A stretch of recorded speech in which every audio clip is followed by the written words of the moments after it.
What are the political implications of the ruling of the highest appellate court? On the spot tonight is Dr. Daniel Rhuweza, a law don at Makerere Univesity, and Honorable Frank Tumwebaze, the Minister for the Presidency.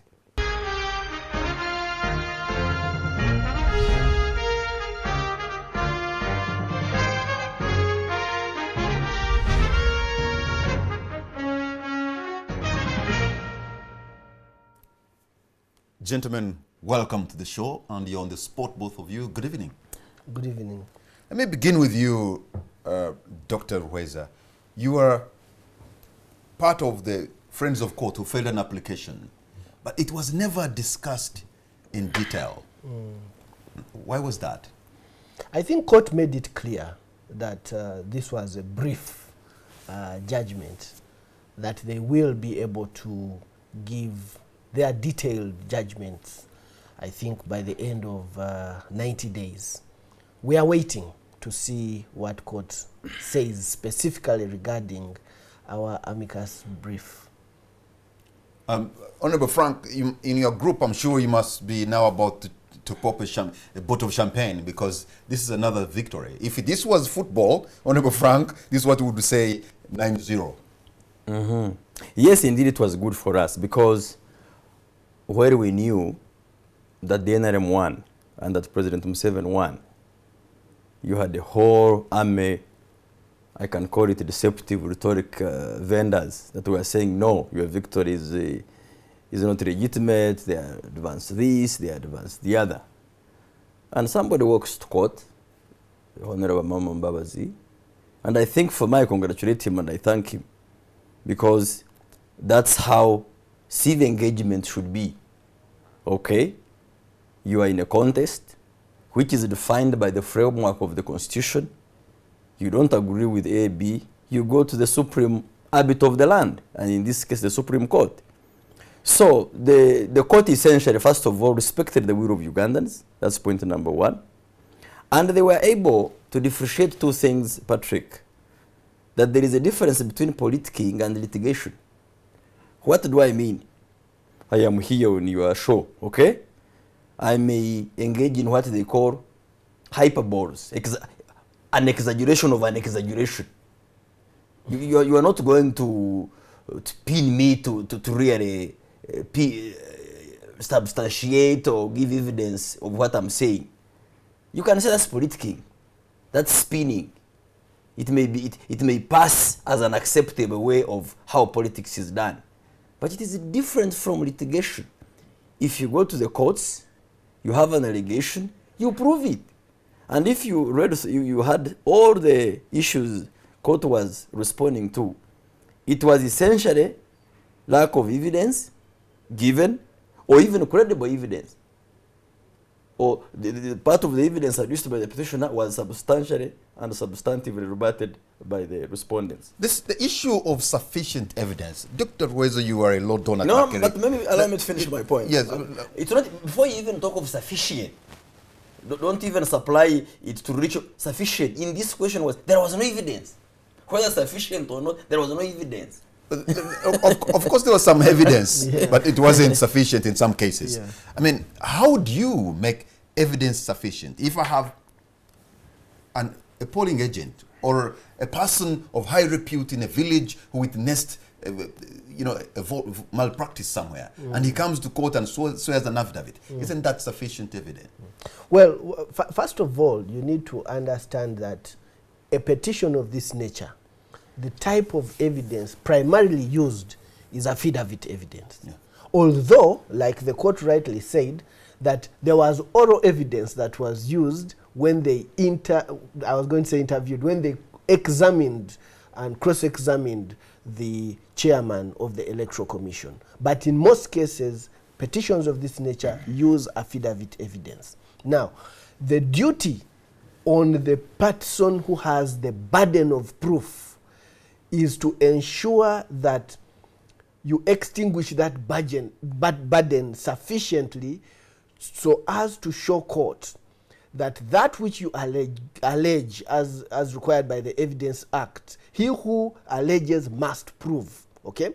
So you have the duty to extinguish that burden exhaustively, such that there is no doubt in the eyes of courts that that which you have said happened did happen. So if you have affidavit evidence, you could also have additional affidavits to corroborate the story that has been made.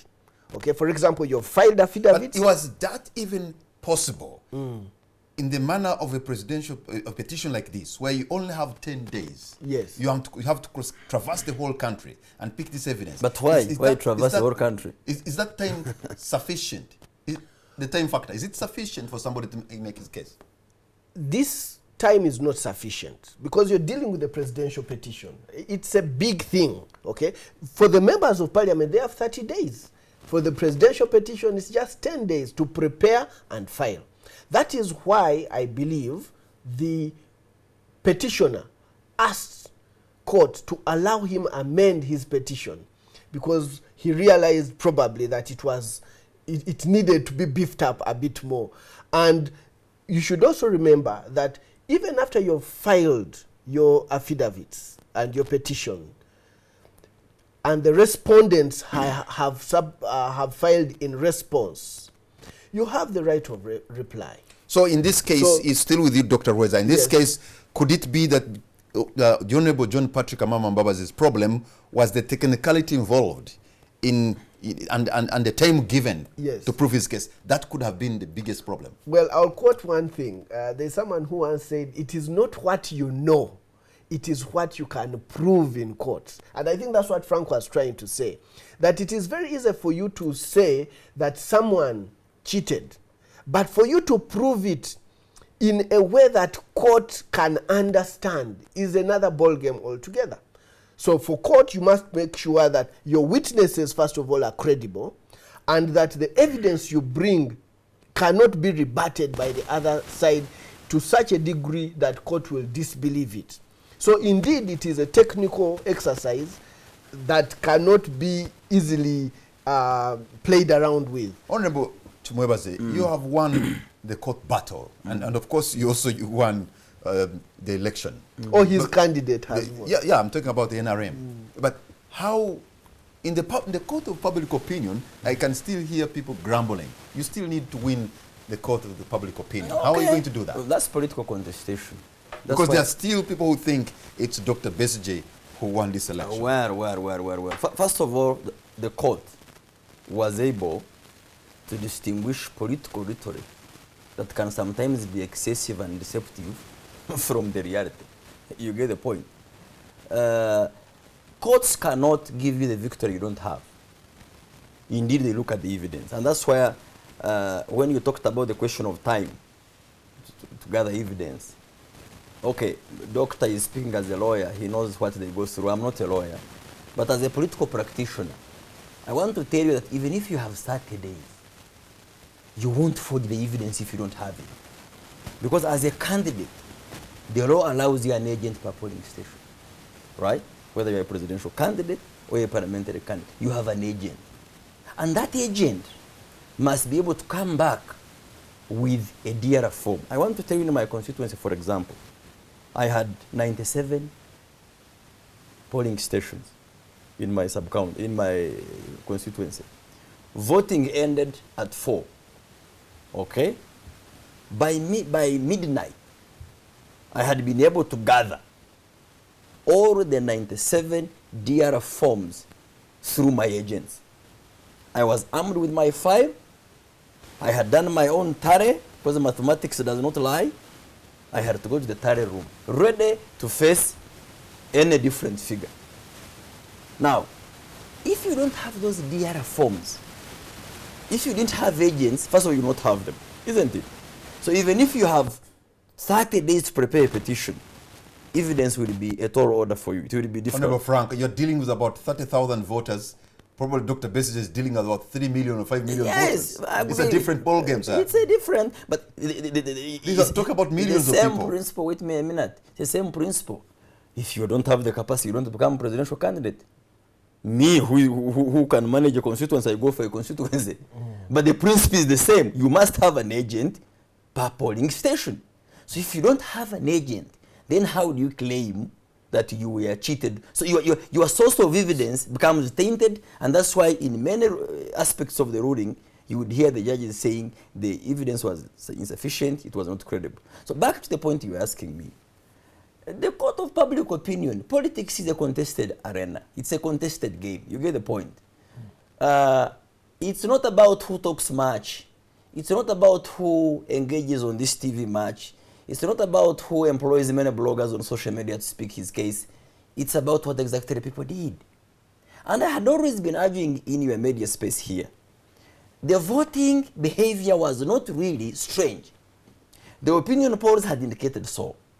The political geography of this country showing who has support where is what came out. NRM didn't have support in Kasese, we lost Kasese. You get it? NRM had dominant support in Chenjojo, Kamwenge, Fort Potro, we got it. NRM had dominant support in Karamoja, we got it. So when you hear somebody saying, my candidate won where? You didn't have party structures. Court won't give you party structures. Your party didn't win even 50 seats in parliament. You say, I won. President Museveni's party won almost 80% plus, close to 300 seats. So let's really look at the reality of how things are, not the propaganda. Dr. Rhuweza, Yes. was Honorable Mbabazi trying to look for a solution in a wrong place? Probably the problem needs a political solution, not really a judicial kind of solution. Because what is needed in this country, in my opinion, are the political reforms, that the political reforms can be brought by members of parliament like him.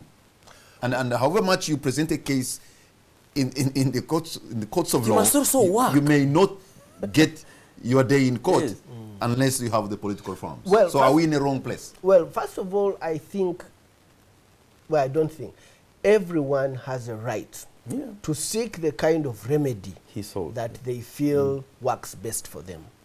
As far as Mbabazi is concerned, the fact that he went to court shows, whether he did it willingly or not, that he sought a remedy from the court, as any of us would have done. If Frank had lost, he would probably have gone to court as well, all right? So the court has the mandate to do certain things which a political organ may not easily do, all right? He has gone to court saying that we have a problem here. I believe that I won, or maybe I believe that I was disadvantaged, and the only person who can address my issue is the courtroom, okay? And that is where he has gone to the courtroom. Now the court is saying, we do not believe your story. We think that the evidence you have given us is not sufficient enough to make us believe the story that you're giving us. But that is just one option. Mbabazi has the option of now being able to convince the likes of Frank and other members of parliament to engage with them and convince them that, well, we need political reforms, we need electoral reforms to address some of the challenges that we have in the voting process.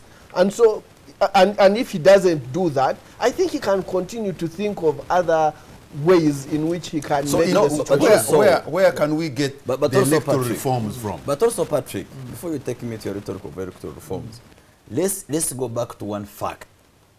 Shouldn't there be somebody who loses? Unless we learn to have that culture in us, that an election produces a winner with the highest number of votes and a loser, and that if you lose, it's not the end of the world. You sit back and take lessons. Yes. How was my political structure organized? Okay? I think Mbabazi, for example, performed well. A first-time contender, 1 point something percent. You can say it's small, but he tried it, isn't it? He's moved around Uganda. So, but maybe just to ask Frank, are you saying that Amama did not accept defeat? No, I'm not saying that. Okay. I'm not saying that. He was trying to say, what can be the solution? And he talks of political reforms. Yeah. It's not only about reforms. It's about you, the actor. How politically ready are you for the contest? You get the point? We have a theory that if I don't win, I am rigged out. So we should not also not waste court's time. When you know really, I assume court had granted the recount. Okay? Sometimes you ask yourself, what was Mbabazi's objective of the recount? Would the recount declare him winner? When he was, in some cases, he was not even the third. You see the point? So the political solution is in how you are organized. How you are organized as an actor. Dr. Rhuweza, you are a Ugandan, you are a lawyer. Yes. Do we have the necessary electoral laws that can guarantee us free and fair election in Uganda? One of the reasons do we have? One of the reasons we have gone to court is to, as amici, is to say that we need these electoral reforms as soon as possible. Yes, we have got electoral laws, but there are things with the electoral process itself that needs to be revisited. And that is why you had the Citizens Compact. That's why you had all these non-government organizations coming up. That is why you see the court in 201 and 206 making specific recommendations. For example... So whoever is seeking fair and credible elections should be talking about electoral reforms and should be dealing with Parliament. Not necessarily, because we as amici, for example, have gone to the court and said that yes, Parliament can do that, but since 2001, Parliament has not done it. The person who is supposed to bring these matters before Parliament has sat back, and we are asking court to compel, to cajole, to persuade, or whatever word you can find best, the Attorney General to do something and report back to court on what they have done this time round.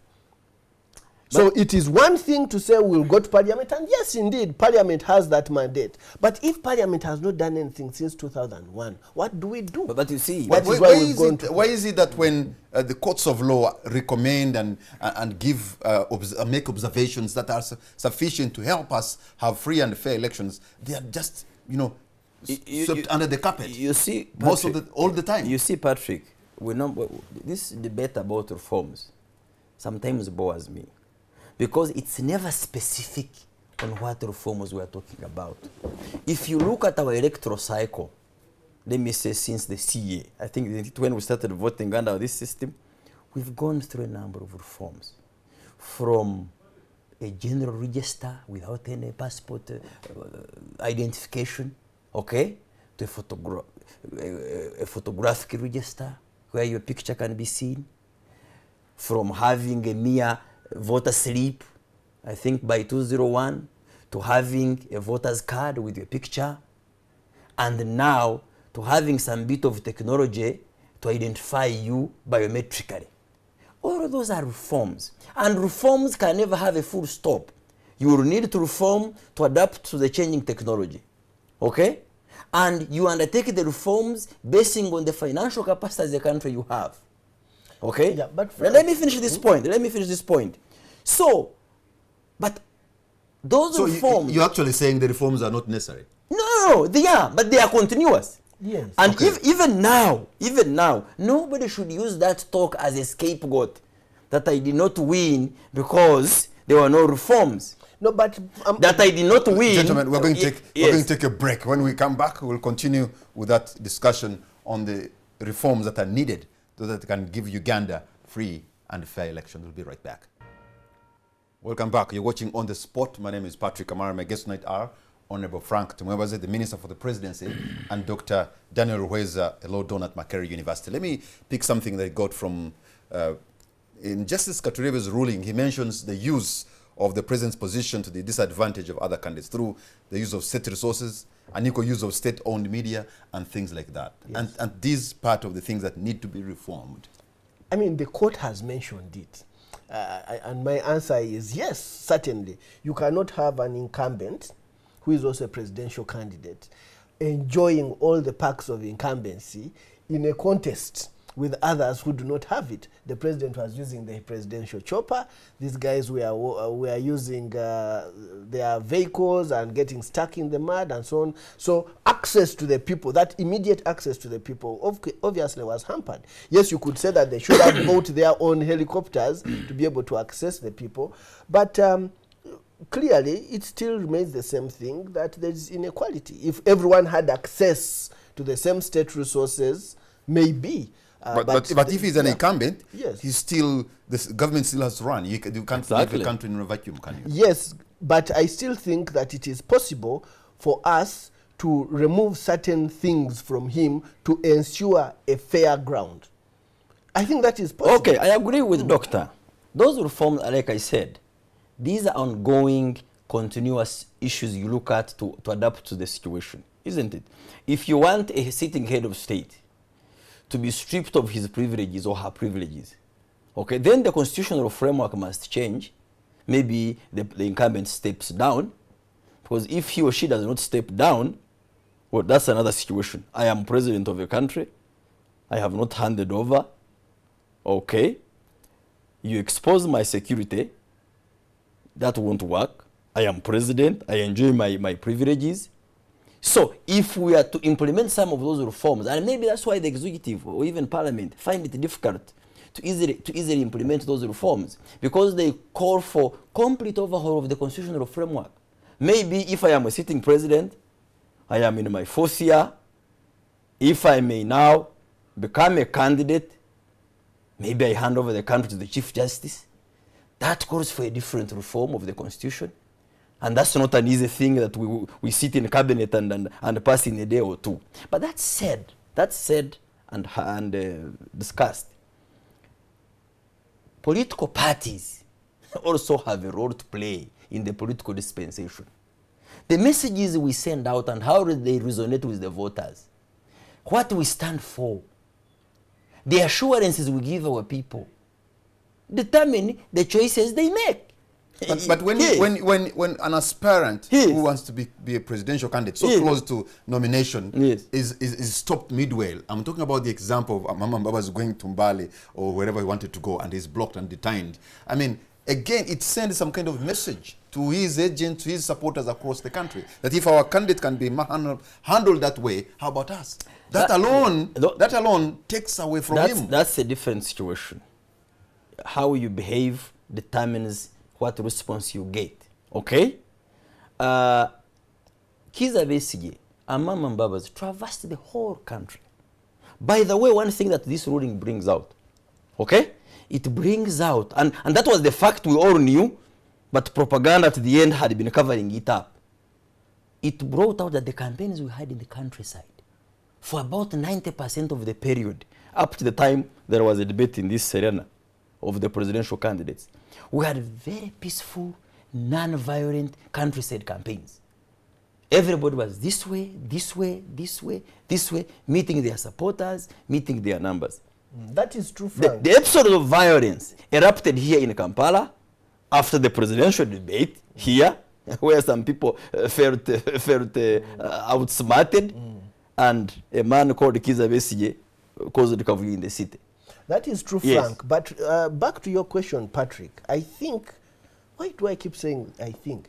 It is true that when Mama Mbabazi was prevented from going for his consultations, that sent a message to the people who would have supported him that this is something different.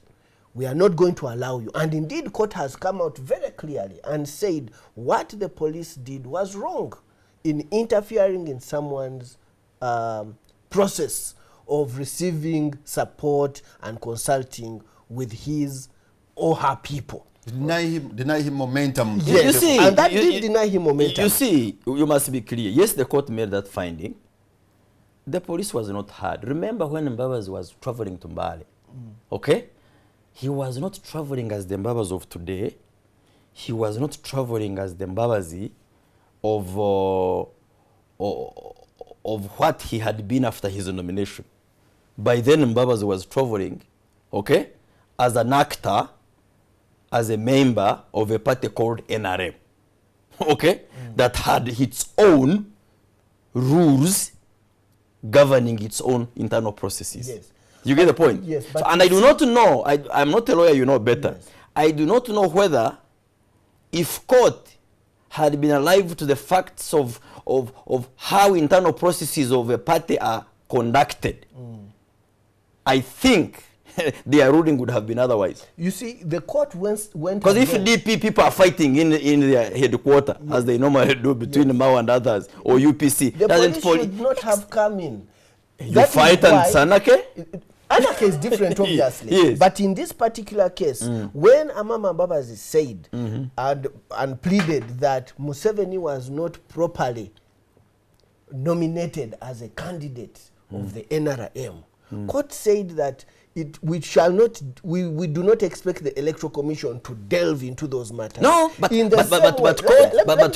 court accepted the evidence of the Kasule Lumumba affidavit. That was duly nominated. Yes, that was duly nominated. Yes. But court went ahead and said that the Electoral Commission could only nominate that person that has been presented to it. Yeah. In essence, what I'm saying is that the police should not have poked its finger in an affair that had to deal with the party and its electoral process. That's okay, that's okay. So and I think that's the point I'm making, that in Mbabazi going to Mbali, that had nothing to do with the police.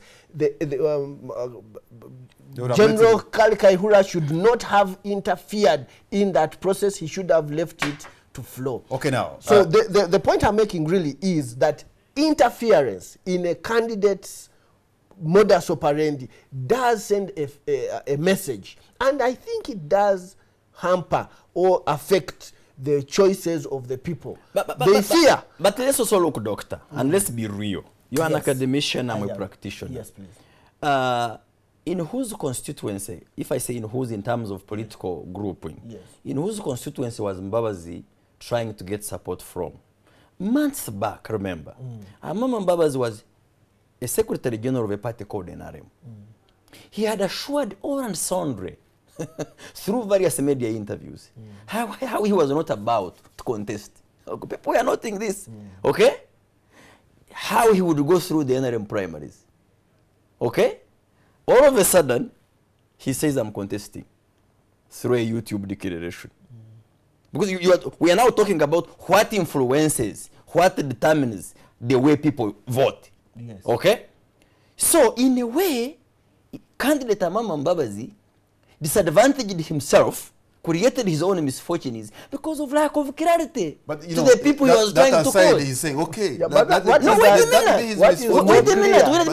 Time was running. You don't block him. That's a different story. Yeah, he has you don't block him. Let him have his own disadvantages to deal with. So you can don't add. He can challenge the police actions. So what he can challenge the police actions. Which he has done. Yes, I am sure the police also can have its own defense in the execution of its work. You get it? But you cannot say in me, I lost because they stopped him from going to Mbale. If that was the case, then the court would agree with him wholly.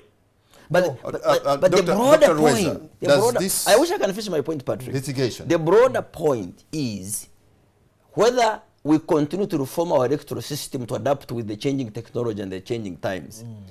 The system in place is good enough to determine the will and the intention of the voters.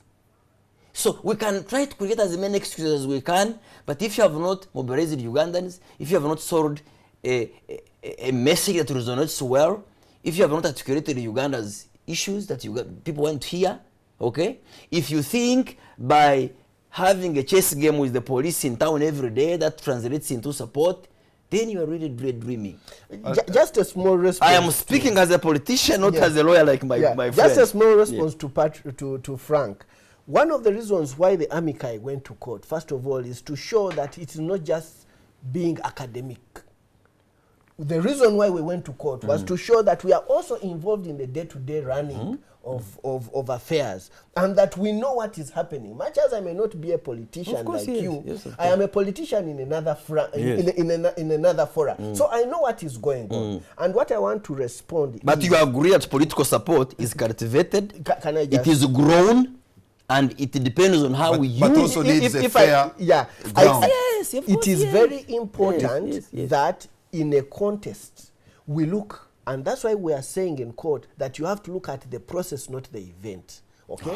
If the president and the political party are doing certain things that disadvantage other candidates, even if they are selling a good message, you cannot deny the fact that that disadvantages other candidates. Now, Dr. Rhuweza, does Yes. this litigation process legitimize the president's election? If you hear what the, of course now what It was already legitimate. because there's a conspiracy talk that, People that this voted. was meant to sanitize the victory. Yeah, they can talk what they want. I've heard that said that this was meant to legitimize the process, and you cannot deny that some people feel that way. Exactly. Okay? Now, whether they feel that way or not, the law in Uganda is such that when the court has made a declaration and it's the last appellate, the last court of the land, there is nothing more you can do about it apart from, have debates like this one and so on, but also keep people alive to the fact that there is legitimacy,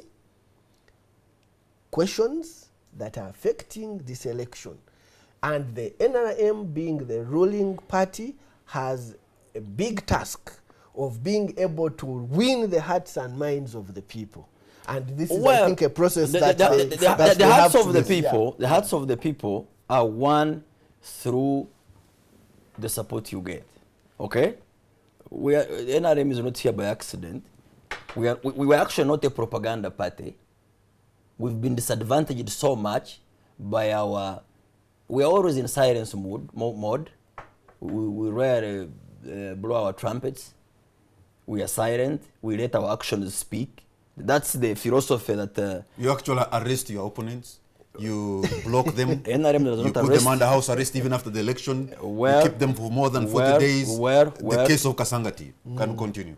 Well, are you asking me or you are debating? No, that's what has happened. Any serious Because- government does not wait for dead bodies to occur. Any serious government Follows the law. follows the law. Any serious government does not allow trumpets of defiance and lawlessness to be blown around and nobody talks about it. Okay? So the government actually speaks. So if you say, I call upon my supporters, my relatives, my friends, that will defy the existing framework that governs the country, you will be stopped. Dr. Article Besigye. 12. Dr. Besigye has many times said he's not going the road of violence. Yeah, but he has said he will defy everything. His campaign was about defiance. Just like- Article 212. Article 212 empowers the police to detect and prevent crime. You know that. Yes, I do. So, if the police is doing whatever it's doing, okay, no matter whether it is popular with whoever, they will still have to do it. If you have 3 or 4 traders along Kampala Road suffering loots from people moving around, Kasita will riot. Okay? The economy will be shattered. So the fact that you have some people doing some work, which you consider unpopular, does not mean they shouldn't do it. Besigye is not thrown in Rhuweza under trumped-up charges. Besigye is simply being regulated to reform his war talk. Simple. Besigye, I am not a spokesperson for Besigye. If you say, I will defy every existing legal framework, so what should they do to you? I Do you haven't heard remember what Besigye the words saying of the that. president said, even at the very before even the election in Kabale? Yes. That he can never hand over power. That he can actually call other people wolves. All of those, but Patrick the same Kamara, talk. But Patrick Kamara, It is the all same of talk. those, It's the same talk. all of those were taken to court. But can I use So this opportunity? actually, you will be charged for trying to resurrect what court has resolved. All of that was taken to court. Court has interpreted them. President Museveni, for your information, was absolved of any wrongdoing by that panel. Okay?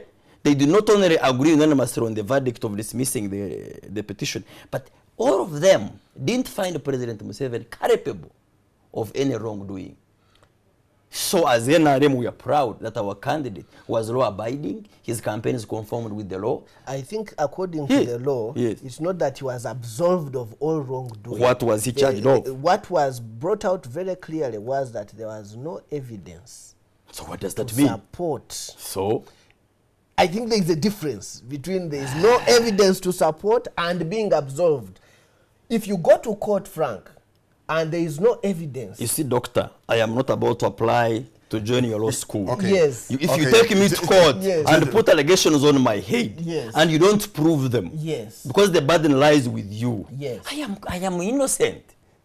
I am blameless. I am failure spotless. to produce evidence does that not does mean not the mean crime was that not committed. the crime was not committed. We're going to like I said, it's not about what you know. It's It is about what you can prove. We're still on. Yes. I'll be opening the lines very shortly. Just a comment to yes, Frank, yes. that there is a difference between war talk and the defiance talk. Just as there is a difference between war talk and resisting talk, okay? You cannot say that when someone claims to defy, that person is talking about war.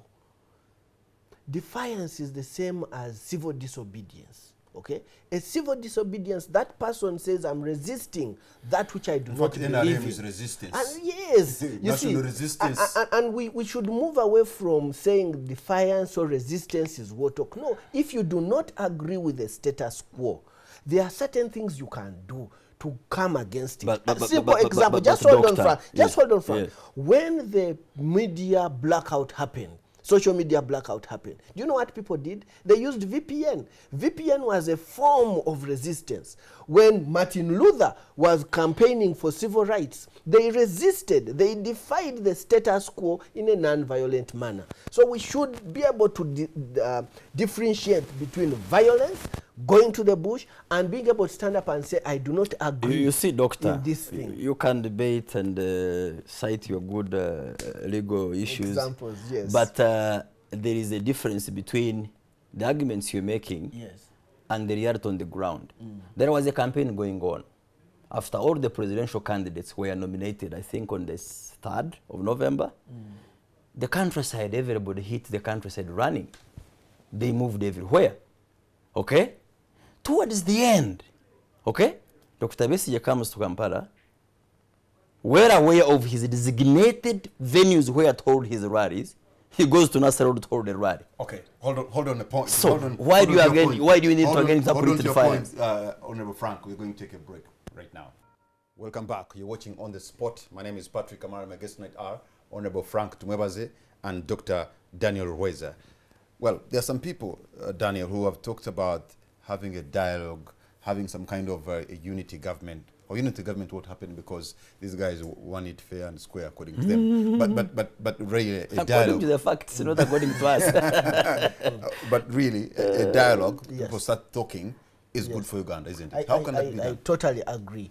And that's why I'm trying as much as possible to be as cordial to Frank as much as possible, because we need to move away from the fights, you know, and find a way in which we can move Uganda together. I've been here before and I have suggested that we need to have dialogue on how we can, you know, transcend some of the political differences that we have, because Uganda is bigger than all of us. As national sharing of power and so on, maybe that is for something else, but there are certain issues that I think we can agree upon if we sat together and discussed. Doesn't that make sense for you to It does. If really the people involved are honest in terms of the issues to discuss. If I come to you on table, first of all, you say, I don't recognize you never won the elections. So I think one has to move a step off his ground or her ground to another slightly different ground. If you say, I don't recognize you, you are a military junta. A military junta? Military juntas and their military leaders don't go to court. Military juntas don't come to debate. Military juntas are not subjected to parliamentary scrutiny. So some reality and honesty is required on both sides, isn't it? On both sides? Yes, for sure. Come to some mutual, accept certain facts. Yes. Accept that the NRM has a majority today. Yes, it may not have a majority in future, but just accept it has a majority now. The NRM should accept FDC and its other parties have alternative views.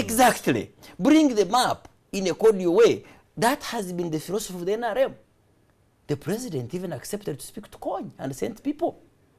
The president works with his adversaries time and again. And remember, Dr. Besigye, Bita, Mama, these are not people from heaven. They are actually people from the same ideological foundation. So if you say NRM is a military junta, it produced you. That came from the Luwero Bush War. Let us You know? let us involve Ugandans. There are those who have been trying to call. So I'm going to pick the very first caller online, and you tell us what you think. Give us your name and what your point is, and make it very quick so that we can have at least 4 or 5 callers. Yes. Hello, sir. Yes, hello. Good evening. What's your name and where are you calling from tonight? I'm calling from Rwanda. This is Tumsime Habati, Rhuweza constituency. Okay, Tumsime from Ovende, you're on air.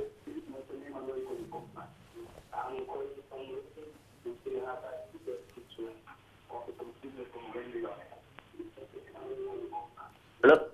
Tumsime, you are listening to yourself. Just go continue talking. Hello? Don't listen to yourself. Talk now. Yeah. Hello?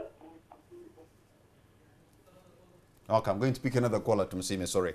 You're listening to the echo, and so we can't have a conversation. Let me pick another caller line. Hello. Good evening, Padre. Good evening, sir. What's your name and where are you calling from? I'm Kayondo James calling from Chenjojo. Kenjojo, you're on air. Thanks for the show. You're welcome, sir. I thank you with the doctor for the good deliberations. However, I'm disappointed with Frank so greatly.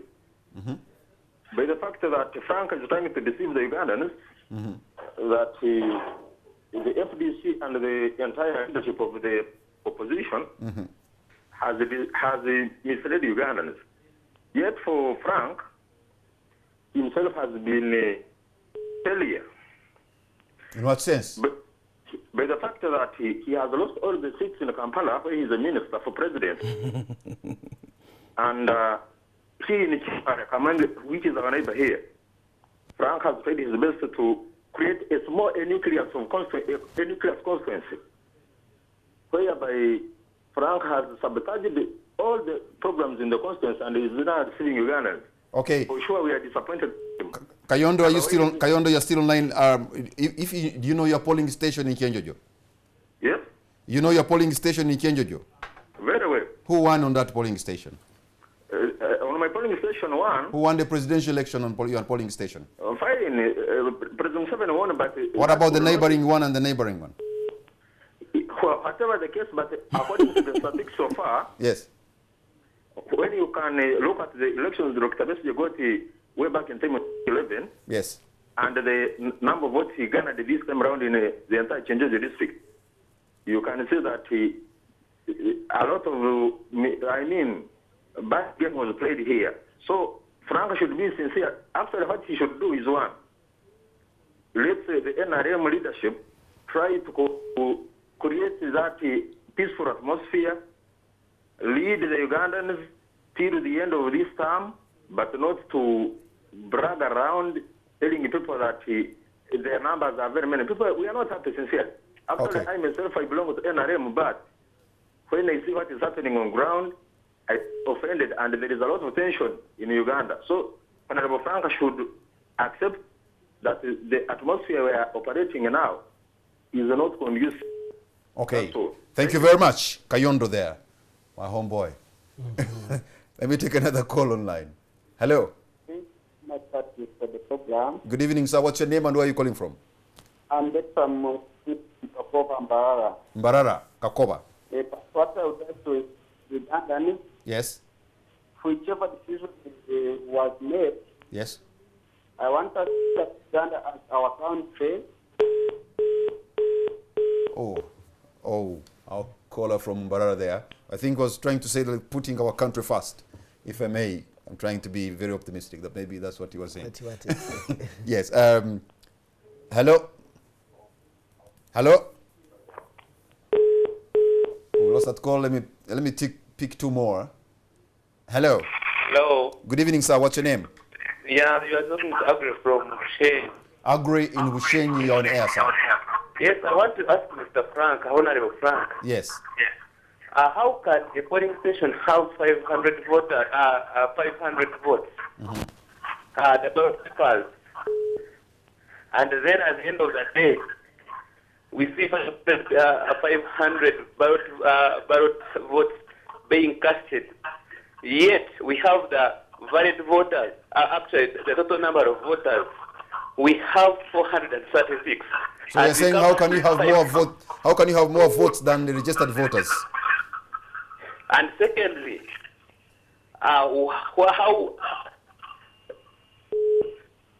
yes, and secondly, we had this scenario of where we see the nearest districts receiving ballot materials late, actually at around 4. Okay, you're meaning Kampala and the surrounding areas.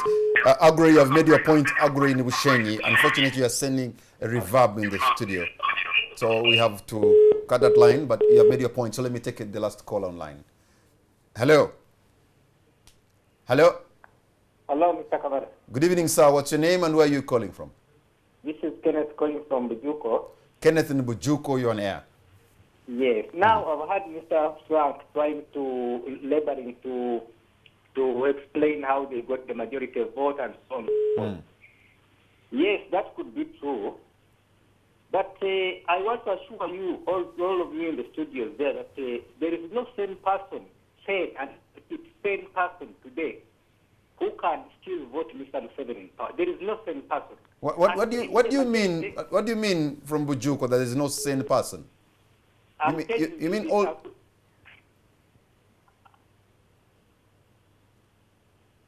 Hello. Yes, I just want you to substantiate when you say there's no sane person. I'm speaking plain English, Mr. Kamara. What I'm speaking, I'm not going to regret. Okay. So, and since the majority of the people and all the people who gave Mr. Museveni are insane, and you see in Africa, leaders who are a reflection of that, not leaders whom we deserve, but we get leaders who are a reflection of that. So I think you can see Mr. Museveni's position there. If the people who voted him, there is no sane person who can still vote Mr. Museveni. I want to assure there is no sane person.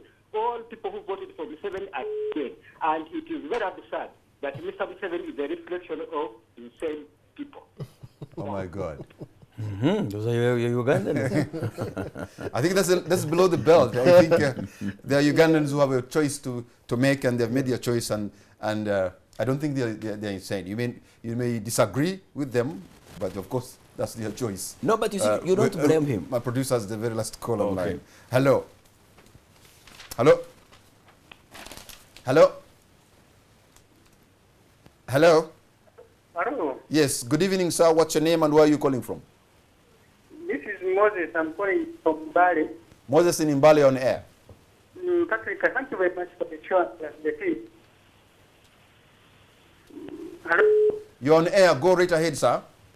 My friend Frank, I would advise him at least to go for a brief course in law. that he talked can try to coordinate with what is happening on the ground and what is happening in court.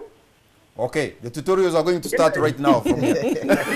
I have a law professor. Okay, thank you very much. All right, maybe you can, Frank, since many were. But many where you see apart from your Frank, how can you say apart from your change, man.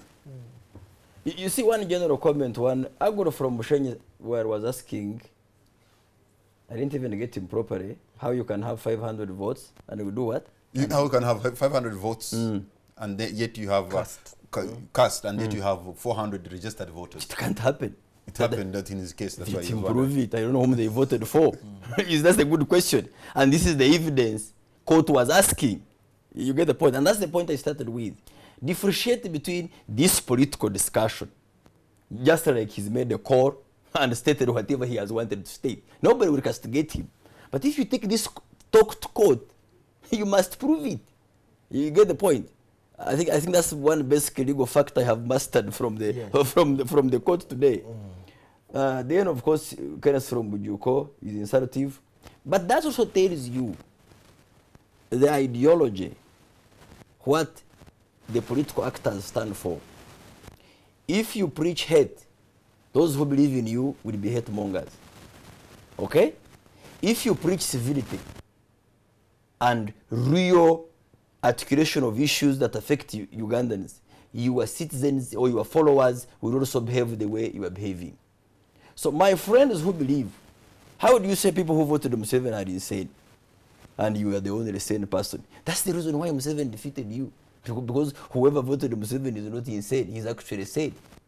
The fact that this fellow from Bujuko can make a phone call in NTV and talk freely and call all other Ugandans insane is one reason why the establishment of the NRM and Mr. Museveni continues to be ticked and ticked and ticked. That they can allow sane, in quotes, people like Kenneth to exercise their rights. You get the point? So really, the political atmosphere that we should champion is not the atmosphere of, if I don't like you, you are useless.